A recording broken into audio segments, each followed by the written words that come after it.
नमस्कार सांग मैंने आज रिलेशनशिप विषय कथा हाँ देखिए गोटे पुआटा जिते गोटे झील को पटाइबा चाहिए सी पछरे पटाइबा एमती भाव में पड़ जाइए कि से देखिए कि मुझे तुमको बहुत भल पाए तुमको बहुत खुशी रखी वगैरह वगैरह बहुत किसी कही सी जिते बड़े से झील को हासिल करनी ना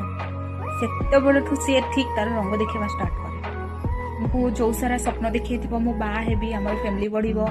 एमती कि तार किसी रिलेटिव लोक सहित भी कथबार्ता कर तुम भरसाटा जीति नहीं आते तुम हाथ मुटा को पलि आस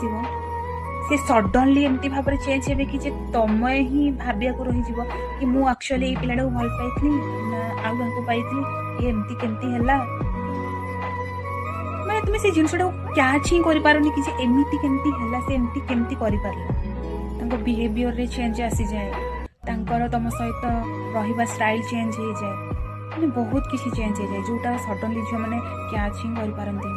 जो डिप्रेशन को भी पड़ जाती तुम सब झील को अनुरोध वर्तमान दुनिया रे ट्रू लव बोले किसी ना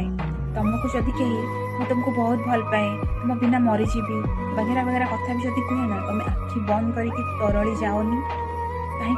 तो जो मनुष्यटा तुमको यही सब कथा गुड़ा कहूब ना पर मुहूर्त तुमको पाई सारा से तार असली रंग ही देखा स्टार्ट करनी मैं ता लाइफ रे तुमर भैल्यू भले ही किसी रही जी सब स्टार्टिंग एफर्ट दे था तुमको पाइबापी तुम तार 80% भी तुम भितर देखा ही पाइबनी चाकर भी हीन व्यवहार करेंगे तुम सहित तुम आखि बंद कर तुम्हें पूरा पूरी समर्पी दिए सब झील तुम अनुरोध आजिका डेट्रे ट्रू लव बोले किसी ना सबू स्वार्थर खेल।